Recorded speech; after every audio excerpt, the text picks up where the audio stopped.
This can be known, the year when the mark of the beast will begin, because there's a period of time of the authority of the beast, which is mentioned in chapter 13. There'll be 3.5 years, 42 months. If we know when the beast, the false prophet, and the dragon, they are going to be stopped, they are going to be destroyed, then we know the end of those 42 months. The Pope recalled the call for Catholic politicians to strengthen themselves in faith, to deepen their knowledge of doctrine, in carrying out their duties, and in drafting laws. Read the Bible again. Go to church next Sunday and the Sunday after that, and break free from the temptations and shackles of this world. But what if you're not Christian? Why will Sunday matter to you? End of the world is not that far. What will happen if we do not stop CO2? Pope launches Green Initiative to achieve environmental sustainability by 2028. El séptimo día descansó, como sagrado cumplir el Shabbat, un día a la semana. Al menos eso. He has studied the secrets of the laboratories of nature, and he uses all his power to control the elements as far as God allows. She's talking about the elements of nature. But they can control also the fear of the population, because who can point out that the government is the one that is creating the chaos through these natural disasters? There is no way unless you know that they own these kind of weaponry, because they are weapons.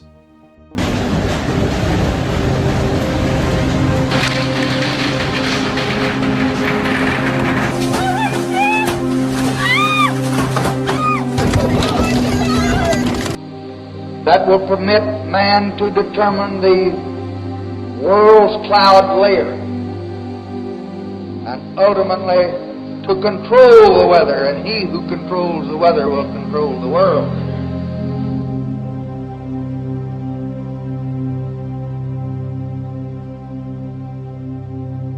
When will the mark of the beast be? Yes, it can be known, the year of the mark of the beast. Well, if we take the year of Christ's return, that has already been proven, take a look at our series of the 6,000 years prophecy, then this can be known, the year when the mark of the beast will begin, because there's a period of time of the authority of the beast, which is mentioned in chapter 13. Now, to get to that point, we're going to follow up the current events of what's been happening around the world related to the mark of the beast in the past years, to be able to get up to that moment, the year of the Sunday law that's going to happen. The previous part we explained how the mark of the beast is that Sunday law that will be enforced, and will be enforced from the United States to the rest of the world. But somebody, which is the Pope, the Antichrist himself, is the one that is going to lead that new world order from a certain point also on this earth, and that is not from Rome, because something is going to happen to the Vatican. But that will be left for future presentations. Let's get into the matter. Il male che stiamo procurando al pianeta non si limita più ai danni sul clima, sulle acque o sul suolo, ma ormai minaccia la vita stessa sulla terra.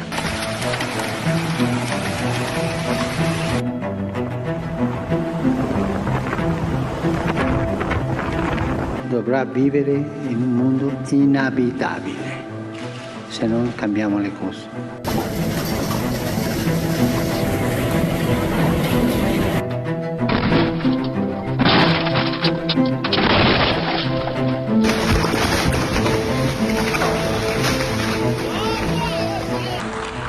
La crisis ecológica, junto con la destrucción de buena parte de la biodiversidad, puede poner en peligro la existencia misma de la especie humana.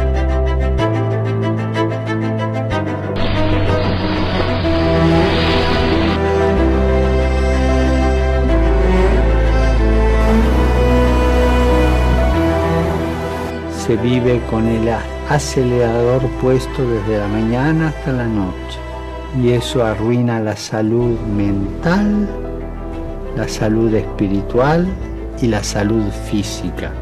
Más aún, arruina y destruye la familia y por lo tanto la sociedad. El séptimo día descansó.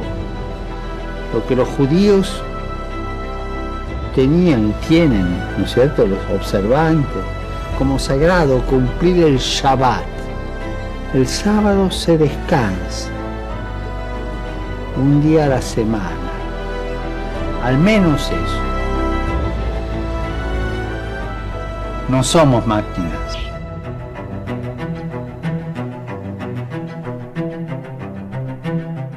The Sabbath is to rest, he said. At least that. That means at least do that. The other things, it doesn't matter. It doesn't matter if you believe in this or that, if you are in the truth or not. The thing is to obey one day of rest. One weekly day of rest. At least that. Because we are destroying society. We can see that apparently in climate change. But what if there are things that can be controlled, certain climate engineering that can create natural disasters? Because yes, the Bible says that in the end times there will be natural disasters, and it's in scales that we have, in degrees that we have never even thought of before. Talking about tidal waves, hurricanes, earthquakes, and all kind of disasters. But these can also be provoked with a certain purpose. Now, the perfect way to align humanity into one direction is to find a common enemy. We can see that, for example, in movies, how the extraterrestrials come down, the aliens, and all the nations come together to be able to fight against this common enemy that comes from the exterior.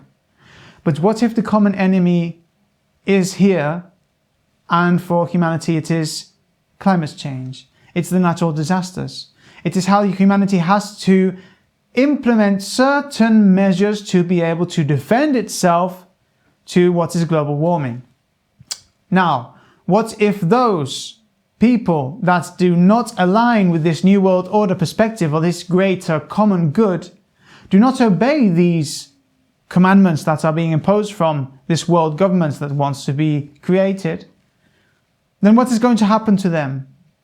Because they are not aligned with this, because to be able to go forth with this common good, you have to obey a certain law that goes against God's commandments. And we're talking about the true Sabbath, Saturday. This is what we'll be talking about. Climate and Sunday worship. Yes, do they have anything to do with each other? They are completely aligned. Because all of this is related.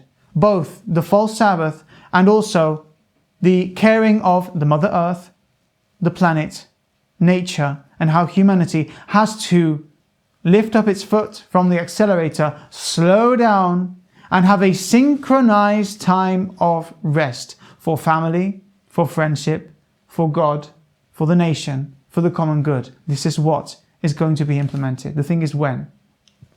We've been following up with these symbols, how this red Phrygian cap was from the Mithraic cult so many years ago, but has been transferred on to what is today revolutionary movements, even Republican movements. And it was linked to the owl of Athena, for example, which is the owl of the Illuminati, this occult symbol of hidden knowledge and the all-seeing eye.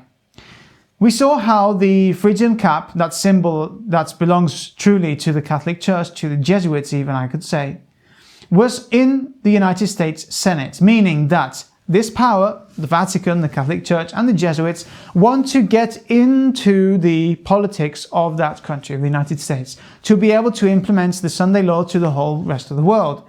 This was written in the prophecy 2,000 years ago.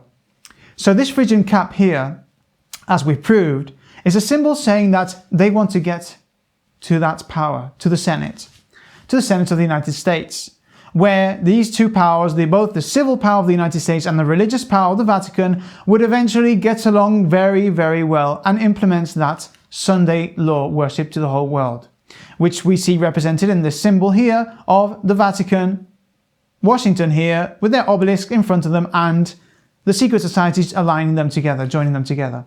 But what is so much with the obelisk? Well, the truth is there's a lot with the obelisk. Today we'll see something very, very interesting. What does the obelisk represent? We've seen in other conferences, for example, in the 2030 agenda and so on, that the obelisk represents the phallus. It is a sexual worship, but it also represents the sun. It's a sun worship. As we can see here, both the obelisk in Washington and the obelisk in the Vatican, St. Peter's Square, are inside what we call a mandorla or a vesica piscis, which is two circles together creating what is a almond shape in the middle, and that obelisk is in the center of on the center of that almond shape.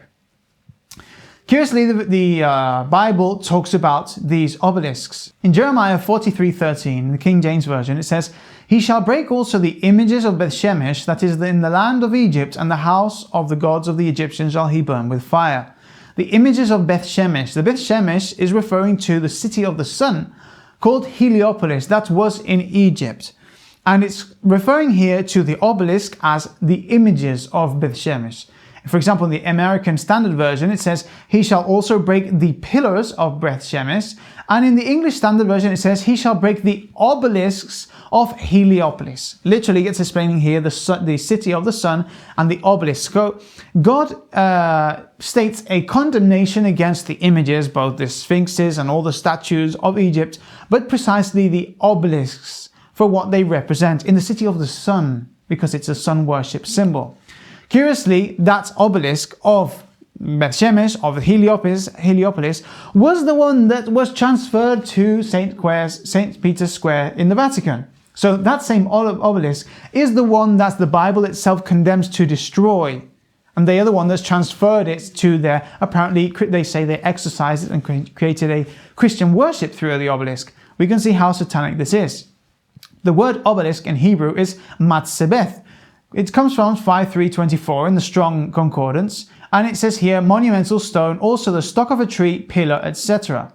And we can see here from 5324, it comes from natsab, which has various applications. For example, erect, establish, officer, pillar, present, rear up, set. So we can see all the names of the root of this word, matzebeth, that belong to obelisk. And at the bottom, it says another one. It comes from oath. We can see it's from natsab, which is the first part of the word. It's from matzebeth, but the first part of the word is natsab. And the second part of the word is oath. So these two words are the one that form obelisk. So both in the root and the terminations of the Hebrew and Greek words, we can find true meanings that are related to the word itself, as we have in our different languages that we speak, as in English and in Spanish and so on. So this oath also has a meaning. And if we take a look at it, obelisk, here it says Hebrew plural matzeboth. The word oath, which was probably from 225 in the sense of appearing, a signal as a flag, beacon, monument, omen, prodigy, evidence, mark, miracle, sign or token. So in the sense of appearing, and here we have highlighted in the bottom left, mark. So if the obelisk is a sun worship symbol, but the word obelisk also means mark, it is representing directly the mark of the beast. The obelisk is a symbol of the mark of the beast, of the sun worship, saying that this is going to be implemented all around the world. That is why we see obelisks in all the great cities and even small cities of this world. They are everywhere. You can go in every part of this planet and you will see an obelisk. That is representing that all over the world, everyone will be enforced to worship the beast and will have the mark of the beast put on top of them, on their right hand or on their forehead, so that they will not be able to buy or sell if they do not worship the beast. So here we can see that the obelisk is representing directly the mark of the beast. But also it says, in the sense of appearing. Now, don't we know, after what we've seen, that these secret societies, the Vatican and so on, are waiting for the appearance of Satan to come, descend as if he were the Messiah, as if he were Jesus Christ. They are waiting for an appearance of Satan himself. So the obelisk both represents the sun worship, but also represents that they are waiting for that miracle, for that sign, for that flag, that beacon, that announcement that they are waiting for Satan himself, the one that they are working for. Here, as we saw in the other parts, for example, this symbol of the triangle with the eye separated from the pyramid, they are waiting for the moments for them to be joined together. So they are waiting for the moments that Satan will appear in this world so that he can reign and give them the power and the authority, apparently, to rule in this world. They will have authority for a small period of time. The Bible says 42 months. That's 1,260 days. 3.5 years of authority will be given to the beast and the other nations that go with the beast. But later they will be all destroyed.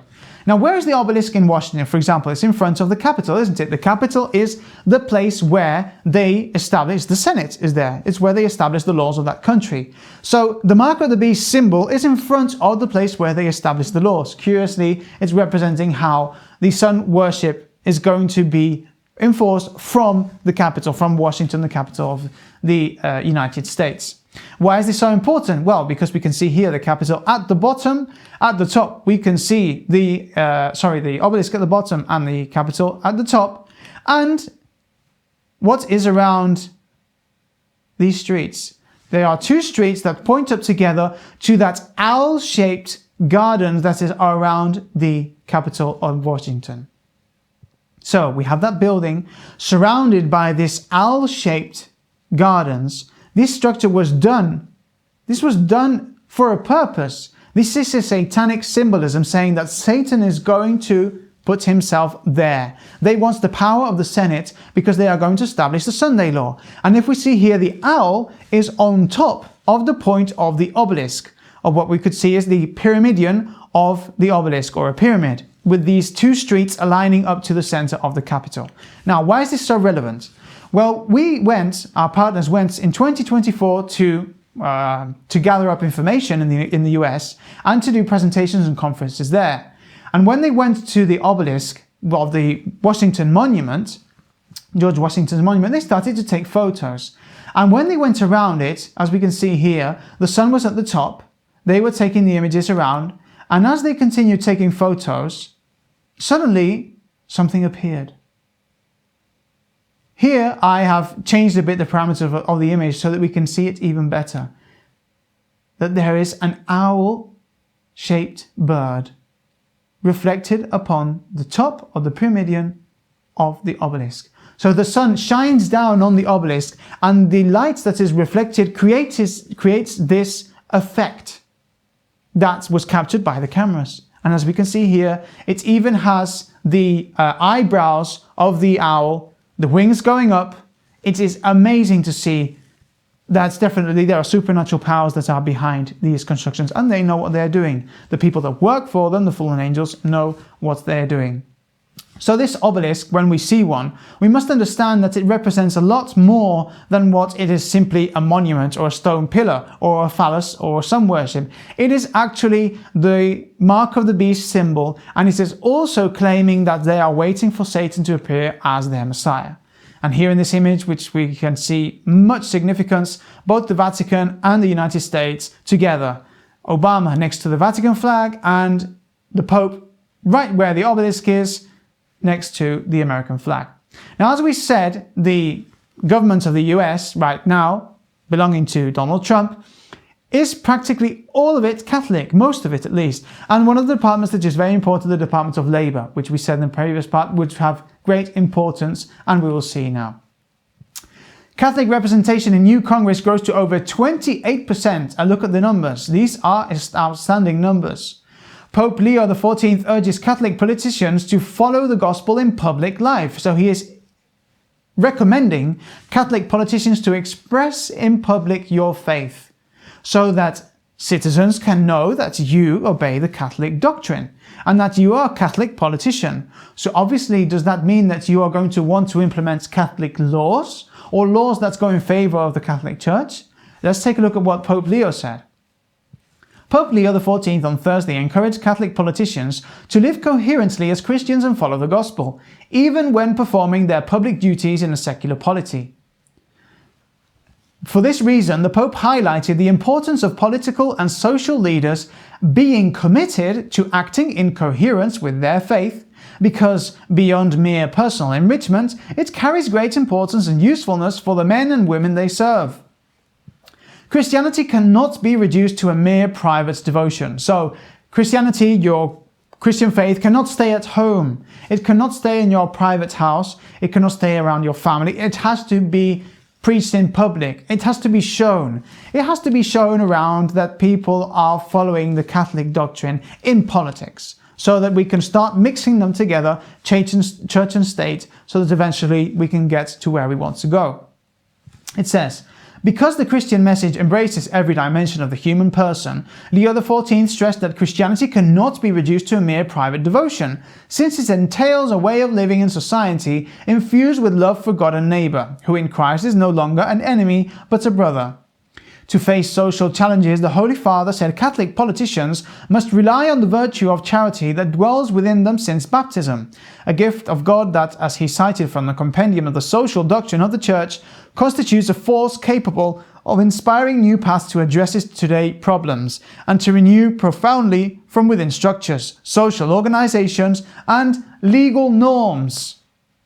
So, the Catholic doctrine, it says here, of the social doctrine of the Church, has to be inside and be mixed in with what? With structures of social organizations and legal norms. Bringing charity from the personal realm into the social and political one, because it makes us love the common good and leads us to effectively seek the good of all. So the charity, the Catholic charity that is given from baptism, is what they're saying, has to be inside politics, in society, but most importantly, in legal norms. That means in lawmaking. So the Pope is urging Catholic politicians to put inside the lawmaking their Catholic doctrine and defend it. That's what he is saying. And as we said, most of Trump's cabinet today, his administration, are Catholic. So what are they going to do? Promote Catholic movements, obviously. Coherence in public life. There is no split in the personality of a public figure. There is not, on one side, the politician and on the other, the Christian. Rather, there is a politician who, under God's gaze and before his conscience, lives his commitments and responsibilities as a Christian, he added. To achieve such coherence of life, the Pope recalled the call for Catholic politicians to strengthen themselves in faith, to deepen their knowledge of doctrine, especially social doctrine, that Jesus taught the world, and to put it into practice in carrying out their duties and in drafting laws. So, Catholic politicians, put your belief in the drafting of laws. That's what he is saying.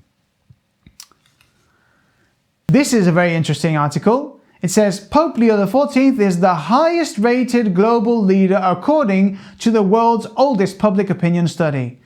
And what is interesting to see is precisely this article, the 6 leaders that they have chosen, which are the 6 leaders that appear in our introduction video of the current news and prophecy, which are Israel, United States, and the Vatican on one side, and on the other side, what Daniel 11 last verses says, that the power of the East and the North would frighten the King of the North, which is Russia, China, India, those 3 powers. And we can see here, we can see India, the Vatican, Israel, China, Russia, and the US.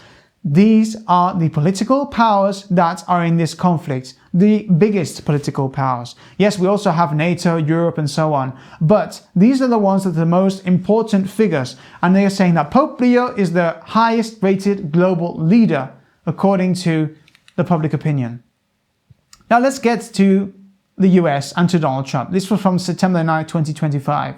At the Museum of the Bible, Trump reaffirms prayer and religious liberty. We've already spoken about this, how they implemented this Religious Liberty Commission and how they are establishing this movement that is little by little separating or getting less powerful, this separation between church and state. They are eventually joining them together, and they're getting close to one point where there will be one, united between church and state, and the state will be together with the church gaining domain over the state and making the state implement civil laws that have to do with religious ones. It says, the headliner was President Donald Trump, who used the occasion to announce that the Department of Education will issue new guidance reaffirming that students are free to pray in schools, but he did not stop there.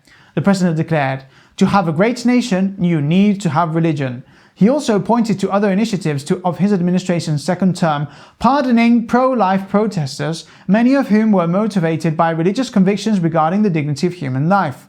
Settlements with universities that failed to protect Jewish students from anti-Semitic harassment, tax credits tied to school choice, and a growing number of civil rights and Title IX investigations. His full remarks can be viewed here, which we are not going to see. Joining the president was Secretary of Housing and Urban Development Scott Turner, who described the administration's America Prays initiative, a call for Americans to unite in prayer for the nation's strength, peace and prosperity as the 250th anniversary of the Declaration of Independence approaches. Yes, and this is something that they have also done they've prepared for this May the 7th, I think it is, when they are going to do this movement of the national prayer on the National Hall just under that owl of the Capitol between the Obelisk. So, under which God is Donald Trump presenting that nation? It's under Satan himself. They are all going to be praying there for the 250th anniversary under the owl of Satan, that all-seeing eye of occultism. Attorney General Bondi, who introduced the president, highlighted the work of the Department of Justice's task force to eradicate anti-Christian bias. She cited the task force's recent findings, which points to troubling patterns of hostility by the former administration toward Christians. Vigilance and the robust enforcement of legal protections for religious liberty will guarantee that faith is not pushed out or erased from American society. So they are going to guarantee the protection for the Christian faith, so it will be not pushed out of Christian society. That means that they are going to immerse it into Christian society, into society that will eventually become Christian.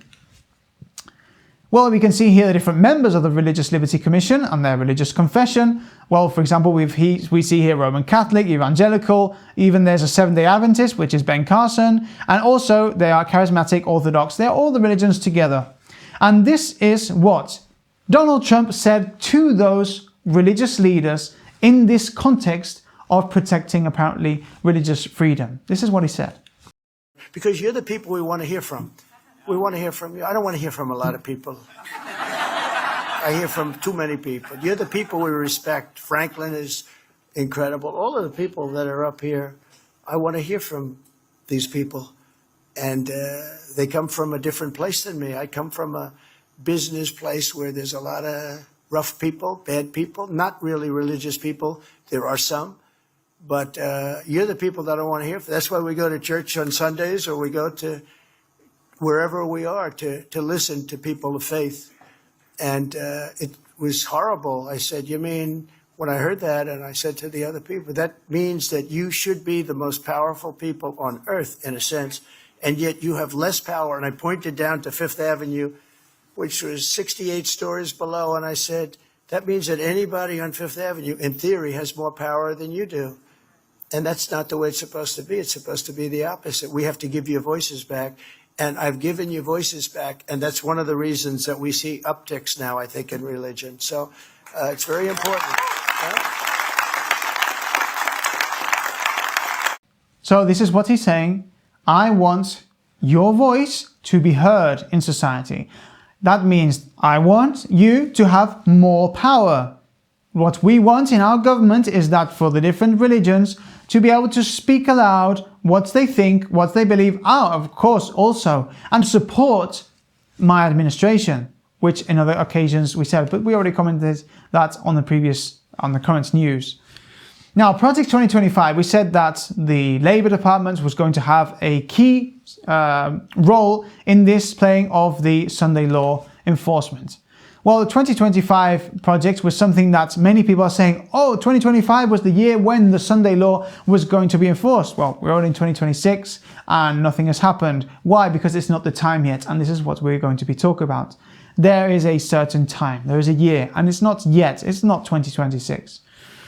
It says here, Origin and General Approach of the Project 2025, also called the Presidential Transition Project, is an initiative led by the Heritage Foundation. Its purpose is to prepare a conservative political agenda, identify and train appropriate personnel, very interesting, and establish an effective action plan for the first 180 days of a future Republican administration in 2025, which is Donald Trump's. Main objectives, it says, traditional family, promotes the model of heterosexual family with biological children as the central core of society. Social restrictions limit abortion, reduce rights of LGBTQ+. Government reform, reduce or close federal agencies such as departments of education and replace career officials with political appointees.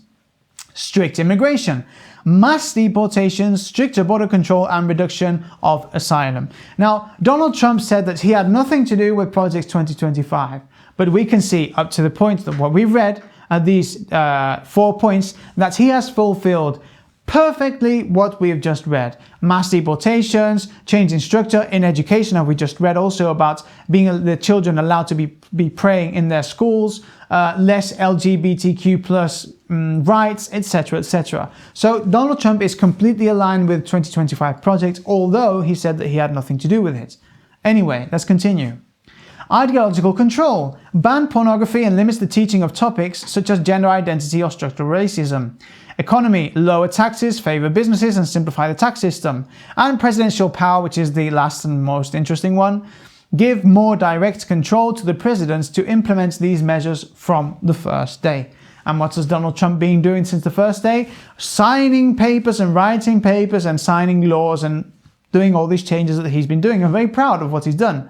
That he has changed the government top to bottom in less than a year. And it is true, that country has turned, they've flipped the coin to the other side very, very quite quickly. And we've seen that. It says here that Trump has officially denied being behind Project 2025 in order to avoid criticism. However, several close allies and former officials from his administration are participating in its development. For example, former members of his cabinet and advisors. In summary, Trump does not lead Project 2025, but he is the Republican candidate who benefits the most from it and for whom the plan is designed. So, they designed this specifically for him. And they designed this specifically for this administration because something important was going to happen.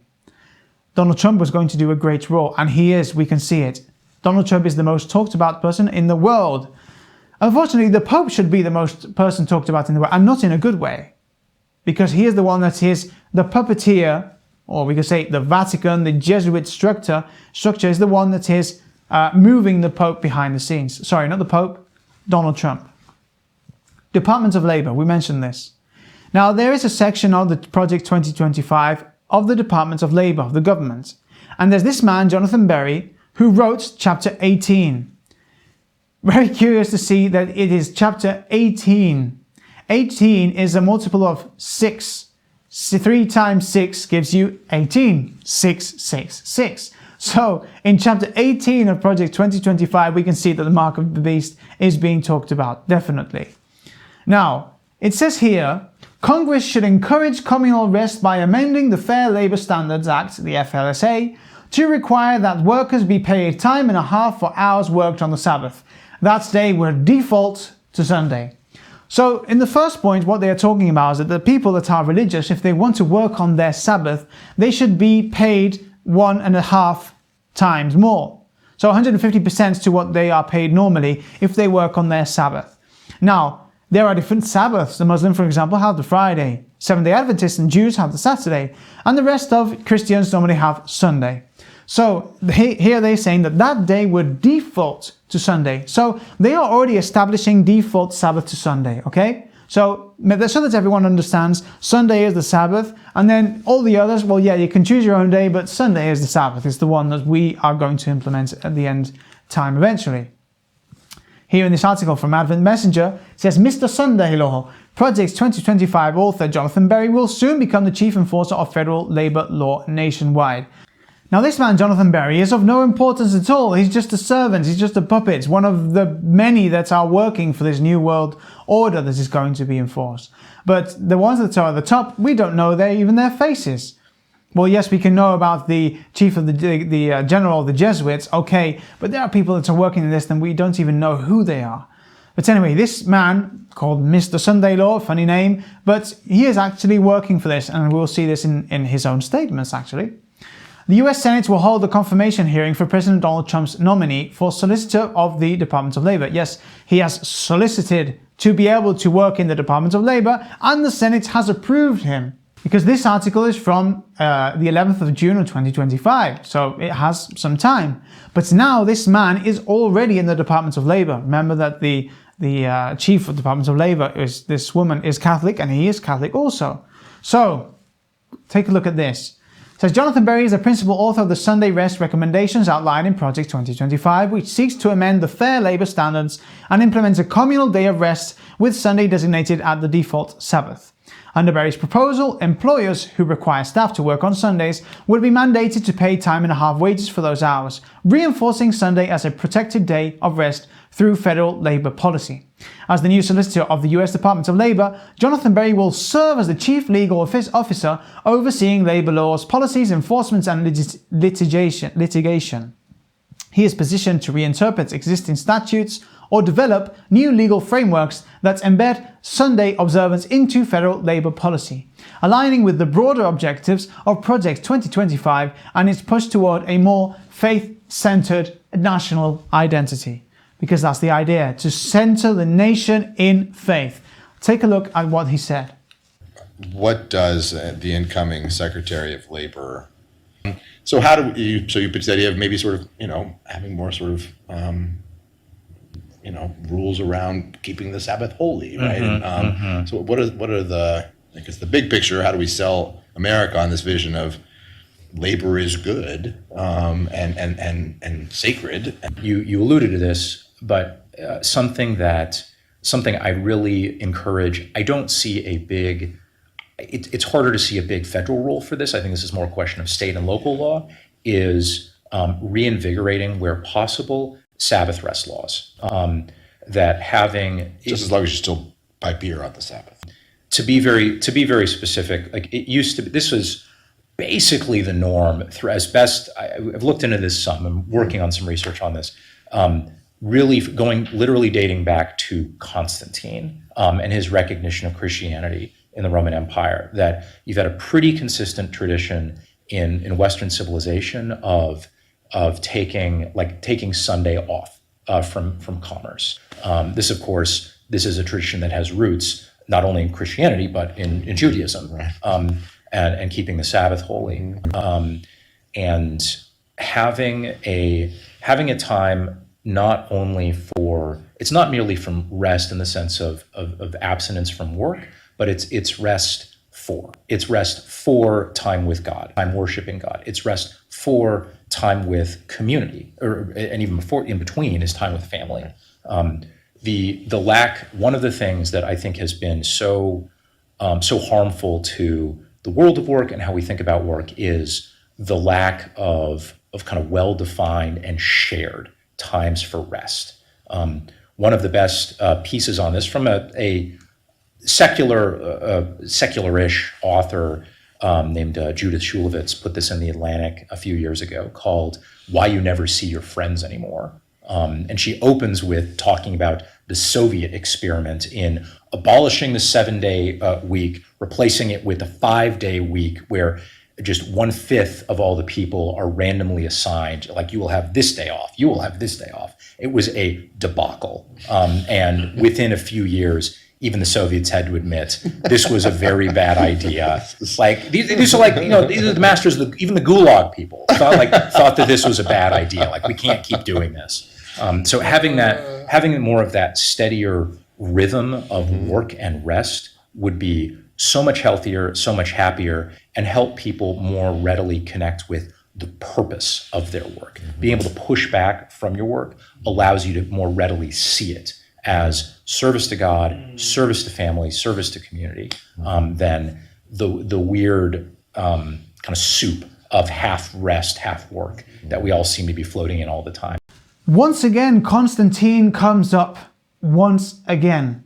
He was the man that was the one, united church and state, and was the one that implemented the Sunday as the day of rest, so that everyone needed to obey. And if you did not obey the Sunday, if you wanted to keep the Sabbath as the Bible says, and if Jesus Christ, and also as Jesus Christ himself kept and also told to obey, then what would happen to you? At that time you were persecuted. What's going to happen again? This is going to be repeated, obviously. So he is saying about Sunday for family, for finding a purpose in society, for the solution of everything basically. This is what he's saying. To be able to have a synchronized day of rest. And that at the moment it can be like a state kind of thing. Different states can start to establish blue laws. But at the time, of the appointed time, what will happen is that it will be a federal law enforcement of blue laws referring to the Sabbath, the false Sabbath. This is one of a screenshot of one of our conferences in Spanish from 2006 of, this is Pope Benedict XVI. And he said, "I would like to remind that family time must be defended, threatened by a kind of predominance of the labor commitments. The Sunday is the day of the Lord and of the person, when all must be free, free for family and for God. If we defend the Sunday, we defend human freedom." So this is about human freedom, about common good, and also about rest from labor.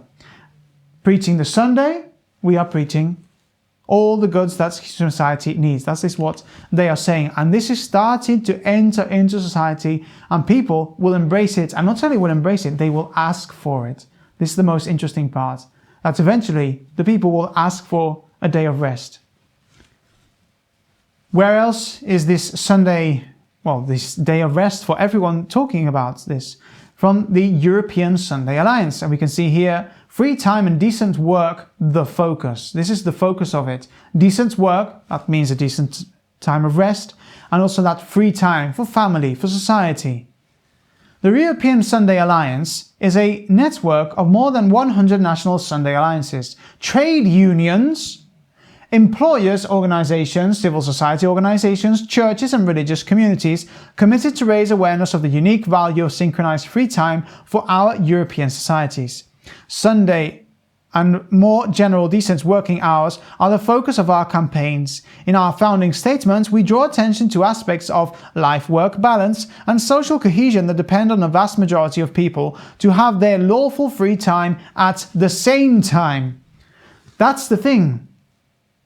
To have the lawful free time, that means free time established by law, at the same time. This is what they are searching. This is what they are working for, also here in Europe. But as we read, this is not only religious, it's also talking about trade unions.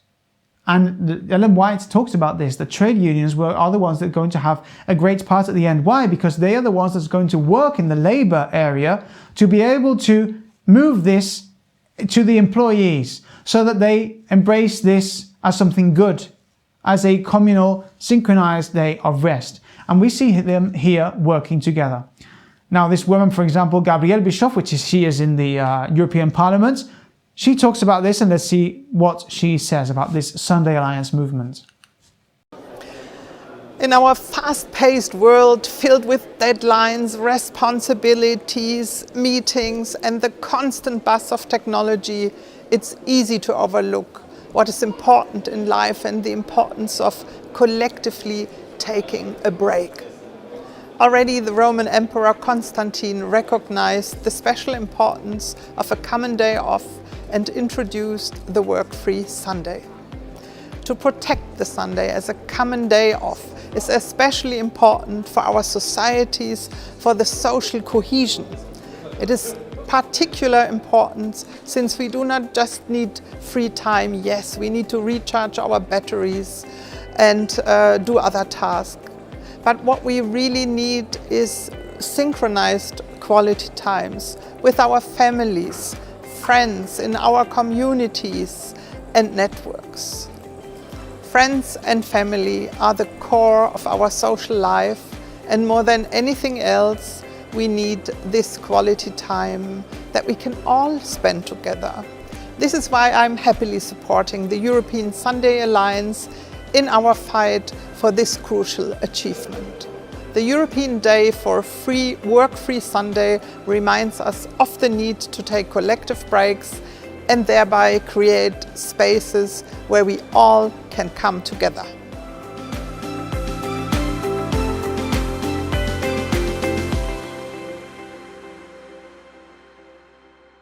Well, she says that yes, we all need to charge our batteries, but we mostly need is synchronized free time free time for family, for society. We need to defend Sunday, is what they are saying. Now, this they can say it with a very kind voice, and it seems very good, with a nice smile. But we know that this goes directly against God's law. And the truth is that the true Sabbath gives us precisely what the papacy and these movements are saying, which is free time for family, free time to worship God, synchronized time to be able to enjoy in nature, in God's creation. All of those benefits are in the true Sabbath. And those that can be found in worshipping God, His 10 Commandments, and especially the fourth one in His true Sabbath. We can be delighted in enjoying the Sabbath. But the thing is that they are turning that into the Sunday, which obviously is not from God, as we've already proven. So who are working here in the European Sunday Alliances? We can see here different organizations, between them the Jesuit European Social Center. Also, obviously, Catholic organizations, but not only that, Protestant organizations. Here we can see, for example, the Protestant Church in Germany, and also, as we saw, well, there's these labor unions. We've got COMECE, the Commission of Bishops Conference in the EU, the Protestant Church in Germany, European Confederation of Independent Trade Unions, Federation of Catholic Family Associations in Europe, well, European Services of Workers Unions, Sunday Alliance, Don Bosco International, Jesuit European Social Center, Young Christian Workers, Sunday Alliance Austria. So here we can see that there are many organizations that are working together. And some of them are not necessarily religious. Because here in Spain, for example, the trade unions are mostly communist atheists. And they are working together in this also. So we can see that the Vatican has hands on both sides, both on left wing, right wing, conservative, liberal, atheist, religious, it doesn't matter. They are the ones controlling all the situations. Now, going to the Turning Point situation in the US, definitely that organization, the Turning Point USA, has been a definite turning point in that country with the assassination of Charlie Kirk on September the 10th, 2025. His murder was something that's changed radically that country and was used to be able to give a great raise in power to this Christian nationalism that is in that country, that many of them want blue laws to be enforced in that country. And they want a Christian nation, and not only a Christian nation, but a Christian worldwide perspective. That's what they want, to Christianize the whole world. That's basically the New World Order that the Pope is waiting for. Here, for example, was the funeral memorial, what they did for Charlie Kirk, where his wife was there. I think it was about 100,000 people there live, apart from the thousands of people that were watching on TV. And, well, we saw this quite special moment between Donald Trump and Erica Kirk, mourning the death of Charlie Kirk with these smiles on their faces and this sign that, well, some say, no, this is the sign of I love you in how's it said? In the language of people that can't speak. It doesn't come to my mind. That it means I love you. But we all know that this is the sign of the horns of worship to Satan himself. Anyway, to continue, Erica Kirk said this. Instead, we saw what my husband always prayed he would see in this country. We saw revival. Pray again. Read the Bible again. Go to church next Sunday and the Sunday after that, and break free from the temptations and shackles of this world. Go to church next Sunday and the Sunday after that and the Sunday after that. That's what they are saying. Because this brought revival, and they knew it would bring revival. That's what they're looking for, a great revival. And this revival does not stay in the US, because we are living it in other countries also. In Spain here, there's a revival that's being bring up also. People that are moving, they return to the Bible, to read it, to study it, to be able to worship God and defend the Christian religion. This is not only happening in the US, this is going to happen worldwide. Now, another fulfillment of this prophecy, in the words of this man, one of the people that is in the Trump administration, it's just amazing to see. Remember, the Lamb of two horns that came out of the earth, that power, the second beast, would eventually speak like a dragon. Listen to what he said. We will carry Charlie and Erica in our heart every single day and fight that much harder because of what you did to us. You have no idea the dragon you have awakened. You have no idea how determined we will be to save this civilization, to save the West, to save this republic. Because our children are strong, and our grandchildren will be strong, and our children's children's children will be strong. And what will you leave behind? Nothing. Nothing. To our enemies, you have nothing to give, you have nothing to offer, you have nothing to share, but bitterness. We have beauty, we have light, we have goodness, we have determination, we have vision, we have strength. So who is this man talking to? Well, he is talking to, in this moment, to that extreme left-wing people that apparently are the ones that caused the death of Charlie Kirk, his assassination. So he's saying that you have nothing to offer, but we have everything to offer. So they are obviously creating this division, or, well, putting more wood into that fire that will eventually cause a civil war that's prophesied in that country. Ellen White said this more than 100 years ago, that there was going to be a second civil war in the US.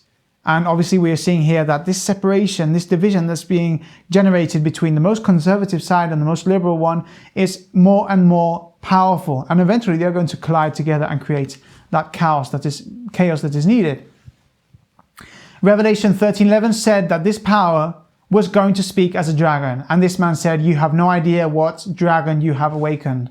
Definitely that moment of Charlie Kirk's murder was a turning point in the USA. So we can see that these agencies and these organizations that are created, they are working knowing the plans. They are following an agenda. This is not coincidental. This is not something that's not been planned. These are agendas that are moved in a certain purpose because they know that have little time. And that's what we will eventually see. How much left until that Sunday law. Because also, but what if you're not Christian? Why will Sunday matter to you? We can see that in the European alliance there were both atheist movements, which is the Labour departments and so on, but also religious. But what if I'm not a believer? Why would Sunday matter to me? Well, first of all, for that person it wouldn't matter if it's Sunday or Wednesday. As long as they have a day of rest, and since everyone else will be doing the same thing, then they will do it also. But, as we saw or talked about at the first part of this video, that is also related to that common enemy and the greater good of society, which is what? Climate change. Climate change and global warming, etc.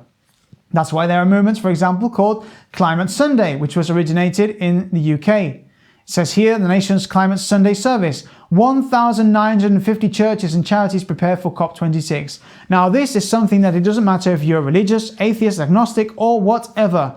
Everyone in this world is being brainwashed with the climate change doctrine, which is the global warming. Well, it's practically a new religion, isn't it? It's something that they have implemented all over the world and everybody has heard of it and everybody practically believes it. And no one knows about the geoengineering that exists to be able to control climate. We'll see something later. Don't miss that video because there is something that a certain US president said about controlling climate that's very interesting.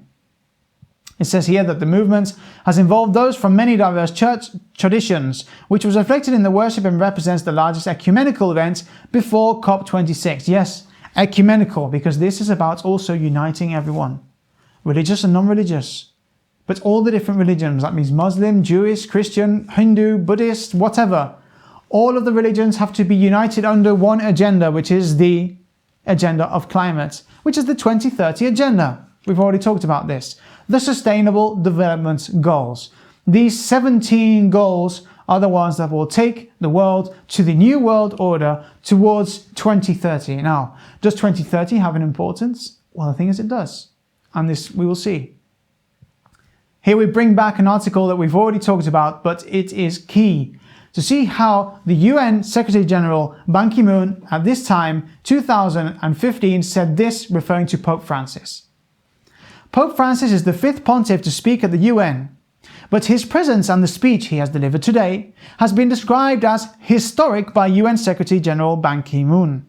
It has been no coincidence that his presence inaugurates the new 2030 Agenda for Sustainable Development, since, as Moon has expressed, the latest encyclical of the Pontiff is being inspiring for all for his defense of the common house, and because the voice of the Pope is the voice of conscience.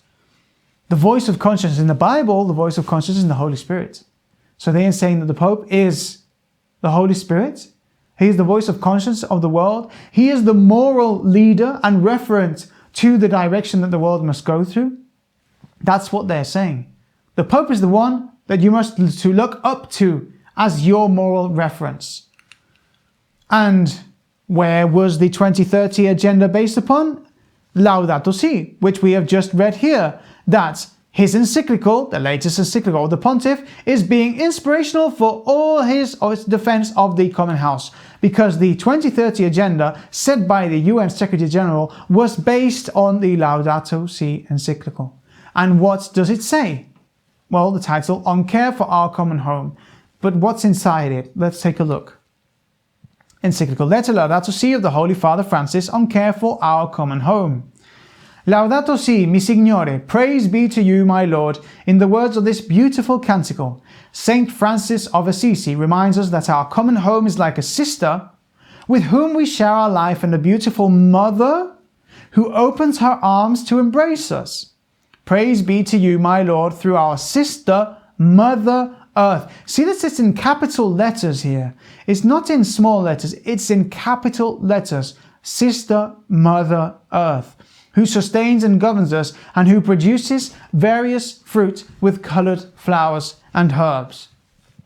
This Mother Earth is referring to the Mother Goddess. There are many goddesses in different pagan cultures that are referring to a Mother Earth, a goddess of fertility, normally represented with, well, big breasts, big body, as if they had had many children. And this is a representation of a fertility goddess that is linked to the earth, as the earth that is fertile and gives the fruits and the trees and the plants and so on. So here he is relating in capital letters the earth to this Mother Earth goddess, which is eventually, at the point that we are living today, the Virgin Mary. Yes, the Virgin Mary is nothing else than a consequence of following up of different goddesses of pagan cultures that get up to her. But she is the same one as Aphrodite, as Semiramis, as so many others that were fertility goddesses. Anyway, getting to the point. In the part 237, he says, on Sunday, all of this, remember that this is in the context of the common good and the care for creation. Okay? Sunday for care of creation. On Sunday, our participation in the Eucharist has special importance. Sunday, like the Jewish Sabbath, is meant to be a day which heals our relationships with God, with ourselves, with others, and with the world. Sunday is the day of the resurrection, the first day of the new creation, whose first fruits are the Lord's risen humanity, the pledge of the final transfiguration of all created reality.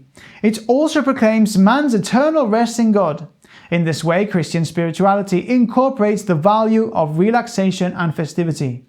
We tend to demean contemplative rest as something unproductive and unnecessary, but this is to do away with the very thing which is most important about work, its meaning.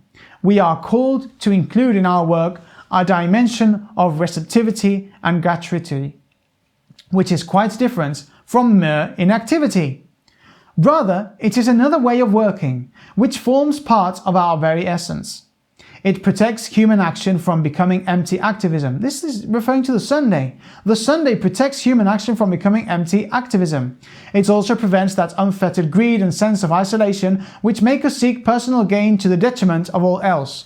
So the Sunday rest is what stops industrial excess, consumerism, and everything that is taking the world apparently to its own destruction caused by humanity. And by its excess of free time, and all kind of stuff that are destroying this planet. So one weekly day of rest synchronized, everyone at the same time, would be something that would stop industry, that would stop consumerism, that would stop people from buying and selling, and making them have another contemplative kind of way of taking that day of rest, where no shops are opened, which means that everything stops and people can be with their families. And this will be a global change of perspective, so that the climate change also will have a change, as the word says, and we will be able to save the planet, basically, because of one day of rest. That is how they are going to relate this. So for the question of, if I am not a believer, why will the Sunday matter to me? Well, the thing is that the Sunday is what is going to be used along with the climate change agenda. And this is something that everyone is going forth with. And when the natural disasters start to happen, and there are cities that start to have chaos because of these weather disasters, then who is going to be the person that's going to deny that climate change exists? Well, maybe only those that have the information that they also have the way of controlling climate. And God will allow these disasters because it will also, unfortunately, be a way to wake up people to the truth. Because maybe if their lives are not shaken a bit, they will not realize that a global order is trying to be implemented. To continue, says, the law of weekly rest forbade work on the seventh day, so that your ox and your donkey may have rest, and the son of your maidservant and the stranger may be refreshed. So they are saying that what has to be brought back is the law of weekly rest, the Sabbath. On which day? Well, we read before, on the Sunday, the day of the Eucharist. Yes, because the churches today, the Catholic churches, are empty. We all know that. No one's interested in going to church. That's been left aside, and it's something of older times that no one is interested in. But things are going to happen that are going to fill those churches again. Those cathedrals and those churches that today are empty with all those benches that no one is sitting on are going to be filled once more. Rest opens our eyes to the larger picture and gives us renewed sensitivity to the rights of others. And so the day of rest, centered on the Eucharist, sheds its light on the whole week and motivates us to greater concern for nature and the poor. So Sunday is relating common good and also the care for the planet. It's all together. This Mother God worship, the Virgin Mary. And once again, we can see how this links with previous videos that we've been talking about. So when will the Sunday law begin according to the Bible? This is the thing that we are here to talk about. Revelation 13 says that all the world wondered after the beast. That means the whole world is going to suffer this enforcement of the Sunday law. But for how long? The prophecy itself tells it. 42 months of power was given unto him to continue. So 42 months and then stop, finished. After that moment, nothing else. Your power will be taken away from you and you will be destroyed. And that will be the time that the first beast, the Vatican, will make war with the saints, as we see in verse 7. It says to make war with the saints over all kindreds and tongues and nations. Doesn't that ring a bell? Doesn't that sound familiar to a period of time that we already talked about, of 1,260 years of persecution, where the papacy would have the authority to be able to make war with the saints, which were the ones that keep the commandments of God at the end times, the 10 commandments. So this is going to happen again. But there will be no more period of time. There will not be 1,260 years of persecution. There will be 3.5 years, 42 months, both literal and both spiritual, as we said, both symbolic and also literal 42 months, 1,260 days. So if we know when that is going to end, if we know when the beast, the false prophet and the dragon, they are going to be stopped, they are going to be destroyed, then we know the end of those 42 months. We know the moment when everything finishes and Christ comes, which is in autumn of 2031, as we've proved. Check out the 6,000 Years Prophecy series that we presented, and you will see how in the Bible it explains that we are less than, 5.5 years for Christ to come? This is round the corner. But the Sunday law will begin 3.5 years before that. 42 months, 3.5 years, which takes us to spring of 2028, the Sunday Law. Pope launches Green Initiative to achieve environmental sustainability by 2028. This was from May the 25th, 2021. So they themselves are saying we have to achieve our goals of this encyclical Laudato Si for 2028. Take a look.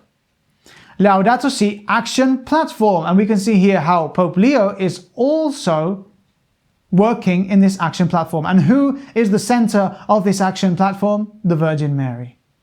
The Virgin Mary, that's Goddess, the Mother Earth, the common good, and the care for the planet is the center of this action for the Sunday Law. Laudato Si, Pope Francis' encyclical on integral ecology. Well, I'm not going to read the whole article, but we can see here that he says that the integral ecology must be pursued. We need an integral human ecology and new lifestyles. Yes, because the thing is that they have established a Laudato Si action platform for 7 years. 7 years. But from which year? From 2021. 2021 plus 7 gives us 2028. Now, curious to see how the Laudato Si encyclical was written in 2015. 2015. That's when Pope Francis wrote the Laudato Si encyclical. And in 2021, they mark a 7-year platform to be able to achieve those goals so that the Laudato Si can be fulfilled. So if we add 2015, the numbers, how much is there to 2028? Make your numbers. It's 13 years of the Laudato Si implementation. Once again, we see that number. Once again, we see that number, the number 13. That is what they are working for. The Pope launches the platform Laudato Si, integral ecology must be pursued. It says in the video, Francis recalls the encyclical Laudato Si promulgated in 2015, in which he invited all people of goodwill to take care of the earth, our common home, and points out that for a long time, this house that welcomes us suffers the wounds we cause by a predatory attitude which makes us feel masters of the planet and its resources and authorizes us to an irresponsible use of the goods that God has given us. In addition, he says, today these wounds manifest themselves dramatically in an unprecedented ecological crisis that affects the soil, the air, the water, and the ecosystem in which human beings live, and the current pandemic has brought to light even more forcefully the cry of nature and that of the poor who suffer the most from the consequences. Yes, obviously they don't talk about themselves, the Vatican, that have assets, they have money invested in the oil industry, in the weapon industry, in the pharmaceutical industry, all of those that are really truly contaminating this world and that fly in private jets and all of this kind of stuff. But we, the base of society that drive around with our simple car that we may have, are the ones that are contaminating this world. Anyway, in the face of this panorama, the Pope insists once again that we need a new ecological approach that transforms our way of inhabiting the world, our lifestyles, our relationship with the resources of the earth, and in general, our way of seeing man and living life. In fact, he stresses that we need a comprehensive human ecology that involves not only environmental issues, but man in its entirety. So that means that the ecology, the care of the planet, has to be mixed in with everything in society. That means economy, that means education, and that's what we are seeing with the 2030 agenda. Last year, Pope Francis, year 2021, proclaimed the year Laudato Si, and today this translates into a concrete action project, the Platform for Action Laudato Si, a 7-year journey that will see our communities engaged in different ways to become fully sustainable in the spirit of integral ecology, the Pope says. That is why Francis today invites everyone to undertake this path together, and in particular he addresses those 7 realities: families, parishes and dioceses, schools and universities, hospitals, companies and farms, organizations, groups and movements, religious institutions. Work together, the Pope asks. Only in this way we can create the future we want, a more inclusive, fraternal, peaceful and sustainable world. Finally, he assures that in the next 7 years, up to 2028, the vision of integral ecology will be pursued. Respond to the cry of the earth. Respond to the cry of the poor, the ecological economy. Adopt a simple lifestyle, ecological education, ecological spirituality, and community commitment. There is hope, says the Holy Father. We can all collaborate, each with its own culture, and experience each with its own initiatives and capabilities. So obviously this talks about also ecological economy. Now what does this mean? That they're going to start printing US dollar bills in recycled paper? No. That means that they are going to establish certain norms and laws referring to how we buy or sell. And obviously, if we follow the common good agenda, and if we are in favor of this Sunday day of rest, so that means that definitely at the end, the last moment, if you do not obey the Sunday, if you do not put the mark of the beast on your right hand or on your forehead, then that means that you will not be able to buy or sell because you are not following this agenda of the common good. Can't you see that the world is being destroyed? Can't you see that we are too much involved in consumerism? Don't you realize that we all need a synchronized day of rest? If you say, yes, but the Sabbath is the day of the Lord, then what is going to happen? Everyone else is going to be obeying the Sunday. Everyone else in this world is going to follow this path, the path to perdition, because it's going to be a very small minority of people that will follow the truth. So how will they control who can buy and sell? Let us remember, in the right hand or on the forehead. Well, we've been talking about this for 20 years, even more than that, about how a microchip is going to be implemented.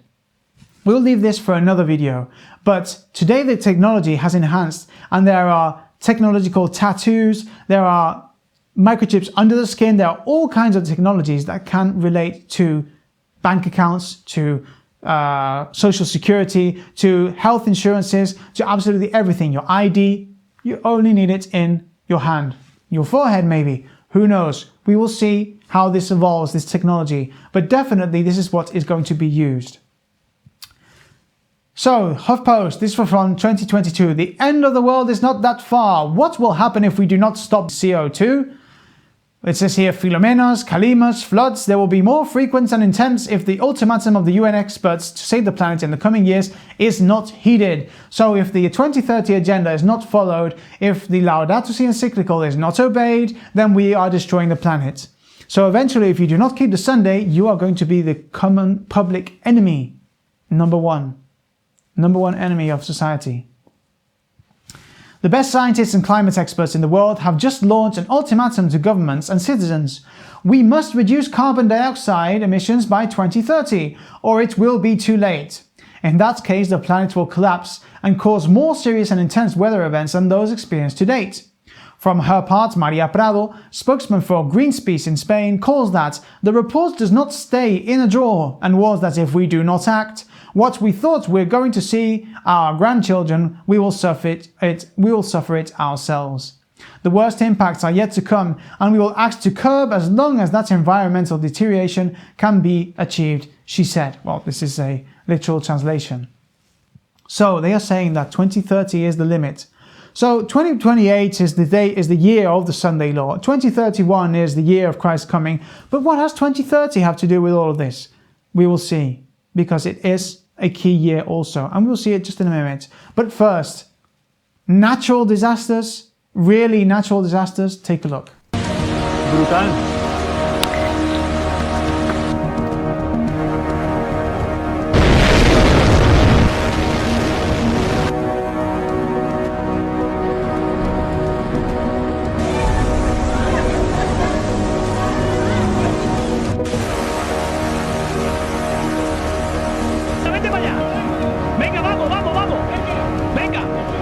Daños catastróficos en el campo por las tormentas de granizo ocurridas en los últimos días. Daños en las 5 provincias. Las pérdidas alcanzan hasta el 100%. El pedrisco ha arruinado unas 80.000 hectáreas de cultivo. Los cultivos más castigados han sido cereales, leguminosas, almendro, pistacho, olivar, viñedo y algunos frutos de cáscara. También ha arruinado las cosechas de vid y almendro. Lo peor en Castilla-La Mancha, 34.000 hectáreas de viñedo, hortalizas, almendro y olivar en floración. Olivos en flor afectados, la cosecha de almendra en el suelo y viñas azotadas por el granizo. Aragón suma 27.000 hectáreas dañadas en Huesca y Zaragoza, donde cayó, arrasó las cerezas tempranas y las espigas cargadas de cereal. En 20 minutos de tormenta se ha perdido el 100% de la producción de fruta de hueso. Daños irreparables también en viñedos. El tamaño y la virulencia del granizo ha dejado esta parcela siniestro total. También daños en caquis y cítricos de la Comunidad Valenciana y en el viñedo de La Rioja y Navarra. La esperanza del sector primario golpeada de nuevo. Y es que son pérdidas millonarias. Un duro golpe para este sector que, aunque es muy resiliente, ve como su esperanza ha sido golpeada y para muchos podría ser la quiebra. El trabajo de todo un año perdido. Unas imágenes desoladoras que dejan pérdidas millonarias. De 150 millones de euros en pérdida, lo que se pierde es irrecuperable. La esperanza del sector, que se recuperaba lentamente de la sequía, se va al traste con las almendras en el suelo tras la tormenta. Además de este golpe a sus cultivos, la granizada ha puesto en jaque centenares de puestos de trabajo. Esto es una catástrofe muy grande para el sector, cientos de miles de hectáreas. La situación del campo en el altiplano se encontraba al filo de las pérdidas absolutas de sus producciones. Cualquier catástrofe supondría el fin. Se ha apedreado todo, Jumilla, que no queda un kilo de fruta. Un megaterremoto de casi 9 grados en Rusia, seguido de un tsunami transoceánico en Japón, seguido de un apocalíptico tifón en China y una posterior erupción del Krasheninnikov, un volcán que llevaba 600 años dormido, siembra el caos mundial.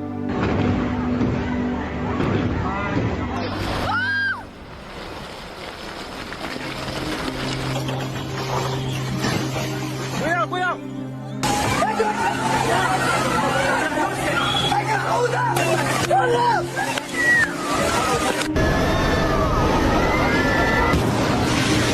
¿Quién podrá poner ahora en duda que el cambio climático amenaza a todos los países por igual y que, por tanto, urge que todos acepten las medidas propuestas por el Panel del Clima de Naciones Unidas?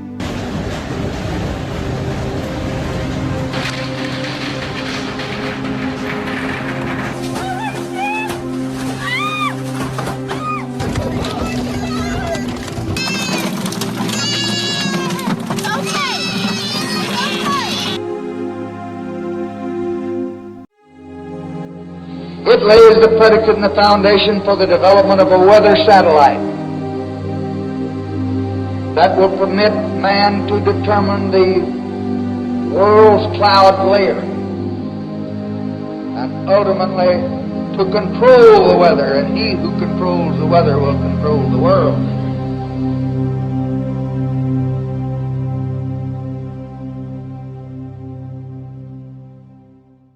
So, amazing the statements of President Lyndon Johnson, the one that was participating in the assassination of John F. Kennedy, the one that brought the first Pope to for the first time the Pope to the United States, and he said the one that will control the weather is the one that will control the world.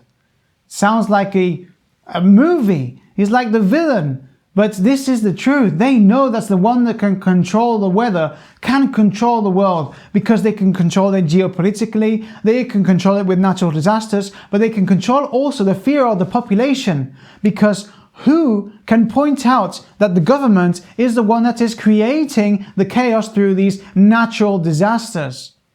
There is no way unless you know that they own these kind of weaponry, because they are weapons. So, who are going to be, or how is society going to see those that may say, this is not natural, it's provoked? And that they are trying to use this in favor of a certain world government, a new world order. That's what they are going towards. And the Vatican, the papacy, is the one that is going to lead it, that new world order. And Ellen White wrote about this more than 100 years ago, when all of this didn't even exist. I mean, it wasn't even in the minds of people to be able to think that they could control weather, make it rain, hail, snow, or create tornadoes, hurricanes, or even tidal waves. And she wrote about this, proving also once more that she was a prophet from God. In The Great Controversy, in the chapter of imminent conflict, she said, Satan works through the elements also to garner his harvest of unprepared souls. He has studied the secrets of the laboratories of nature, and he uses all his power to control the elements as far as God allows. She's talking about the elements of nature.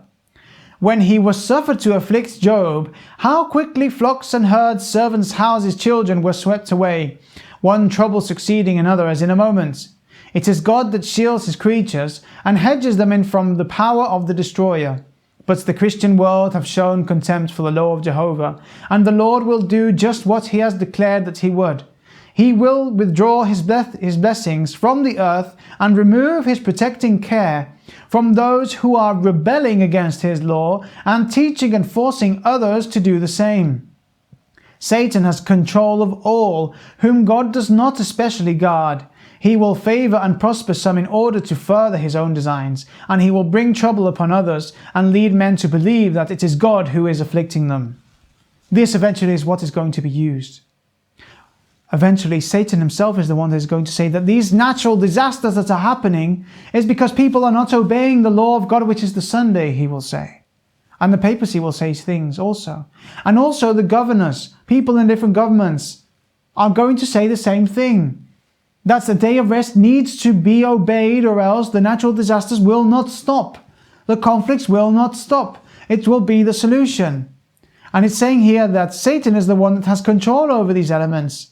She said that he knows the secrets of the laboratories of nature. He knows the science behind weather control, the climate control. He knows how to do it. And this is going to be used. And when these disasters start to begin with much strength, then how are God's people, the true keepers of God's commandments, are going to be seen? Because as we've seen here, that the law of God is a protection to his people. If we separate from his law, if we break his law, God cannot protect us. And that is something that we must know. While appearing to the children of men as a great physician who can heal all their maladies, he will bring disease and disaster until populous cities are reduced to ruin and desolation. Even now he is at work, in accidents and calamities by sea and by land, in great conflagrations, in fierce tornadoes and terrific hailstorms, in tempests, floods, cyclones, tidal waves and earthquakes. In every place and in 1,000 forms, Satan is exercising his power. He sweeps away the ripening harvest, and famine and distress follow. What have we just seen? This was just an example of how in Spain they created programmed hailstorms over all the harvests of fruit trees and all the different kinds of vegetable camps, fields that were just at the moment of the harvest. And that gigantic hailstorm fell down in a time of year that is not usual to see, and much less such a strong hailstorm, destroying all the crops and obviously creating what? Bankruptcy, crisis, people without jobs, and also the primary production of this country here in Spain being destroyed, so that big companies, big monopolies of agriculture can get by their fields, by their camps, all their trees and everything, to be able to gain even more money and control the economy on agriculture, which obviously is going to be needed when, at the end times, the moment of the Sunday law, you will not be able to buy or sell food. There are going to be people that are going to control that moment. It says, he imparts to the air a deadly taint, and thousands perish by the pestilence. These visitations are to become more and more frequent and disastrous. Destruction will be upon both man and beast. The earth mourneth and fadeth away. The haughty people do languish, and the earth also is defiled under the inhabitants thereof, because they have transgressed the laws, changed the ordinance, broken the everlasting covenant. This is in Isaiah 24, 4 and 5. So, at the moment of the Sunday law, things are going to happen referring to climate. She's marking this here. At the moments when they have transgressed the laws, when that happens, things are going to happen on earth. that are going to be the excuse to be able to promote this climate agenda that needs to be enforced. The final warning. Fearful is the issue to which the world is to be brought. The powers of earth, uniting to war against the commandments of God, will decree that all, both small and great, rich and poor, free and bond, shall conform to the customs of the church by the observance of the false Sabbath. All who refuse compliance will be visited with civil penalties, and it will finally be declared that they are deserving of death. On the other hand, the law of God enjoining the Creator's rest day demands obedience and threatens wrath against all who transgress its precepts. With the issue thus clearly brought before him, whoever shall trample upon God's law to obey a human enactment receives the mark of the beast. He accepts the sign of allegiance to the power which he chooses to obey instead of God. The warning from heaven is, if any man worship the beast and his image, and receive his mark in his forehead, or in his hand, the same shall drink of the wine of the wrath of God, which is poured out without mixture into the cup of his indignation. Revelation 14:9 and 10. Which sign of allegiance? She talks about the mark of the beast, but there is a sign of allegiance. Just like the Jews during the Holocaust had that six-pointed star on their clothing, marking them as Jewish, the people that will follow the mark of the beast will have a sign of allegiance, which will be on their right hand or on their forehead. Something that will control electronic currency. Cash is going to disappear. Everything that we know about money today is going to change. The famous CBDCs, these crypto coins, this is going to be the thing that is going to establish the new economy, the new world order economy. And the people that worship the Sunday law will have a price. You will be able to buy or sell just for the price of putting something that apparently is not harming at all on your right hand or on your forehead, so that we can control what you buy, what you sell, and if you can buy or sell. But not one is made to suffer the wrath of God until the truth has been brought home to his mind and conscience and has been rejected. So that means that everyone will be able to take this decision consciously. No one will be fooled. No one will be deceived around this matter. Everyone will know that the Sabbath is in the Ten Commandments, the Saturday, and that the Sunday is implemented by man. There are many who have never had an opportunity to hear the special truths for this time. The obligation of the fourth commandment has never been set before them in its true light. He who reads every heart and tries every motive will leave none who desire a knowledge of the truth to be deceived as to the issues of the controversy. The decree is not to be urged upon the people blindly. Everyone is to have sufficient light to make his decision intelligently. So then, will Pope Leo XIV be the Sunday law Pope? Is he going to be the one that will implement the Sunday law? This is a clip from a movie called The Inhabitant. It's a Mexican terror movie done in 2017, 9 years ago. Pope Francis was the Pope at that time. Take a look at what appears here. Hace instantes, Monseñor Leonardo Vieri acaba de anunciar el fallecimiento del Papa León XIV ante la multitud congregada en la Plaza de San Pedro. Según los primeros informes que llegan desde el Vaticano, el Papa habría fallecido a causa de una septicemia y un colapso cardiopulmonar irreversible por el que había sido internado la semana pasada. Tras las exequias del pontífice, la congregación de cardenales deberá decidir la fecha de inicio del próximo cónclave, donde se elegirá al nuevo Papa.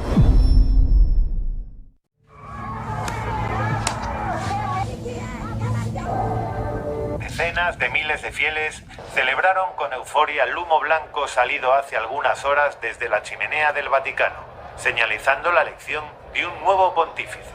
Según acaba de anunciar el protodiácono, el nuevo papa es el cardenal mexicano Pedro Natale, de 75 años, originario de Guadalajara y jesuita por más de 40 años. Y aquí vemos cómo comienzan a abrirse las cortinas del balcón de la logia. Por primera vez, el nuevo papa sale al balcón a saludar a los fieles de la plaza de San Pedro.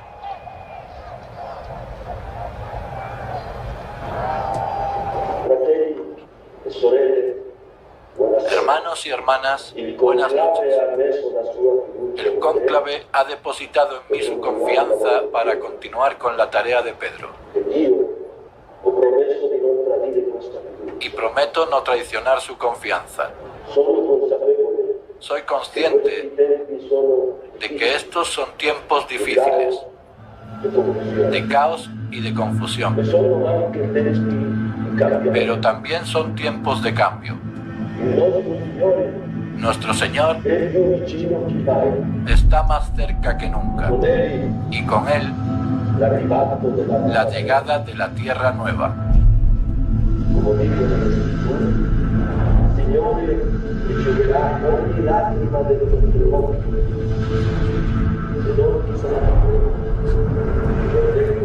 Nuestro que estás en el cielo, santificado sea tu nombre, a nosotros tu reino, venga en la tierra como en el cielo. Danos hoy nuestro pan, perdona nuestras ofensas, como nosotros perdonamos a los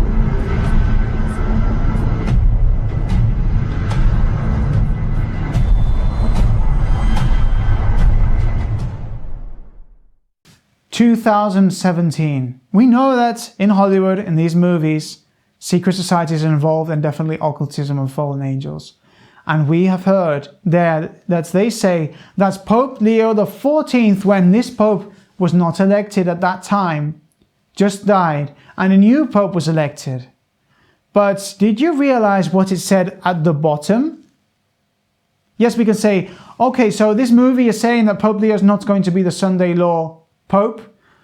Who knows? We'll have to wait and see. But it's very curious to see that already 9 years ago, they were saying that this Pope was going to die and that a new one was going to be established. And this new one was going to sit in the temple of God as if he were God in the third temple of Jerusalem. Take a look at what it says at the bottom on the news that's going on. What does it say? At the moment of the white smoke, the conclave has chosen a new Pope. But it says, Israel begins reconstruction of third temple of Jerusalem. Now this is amazing, because this is something that we have been talking about for 20 years and even more. Something is going to happen to the Vatican.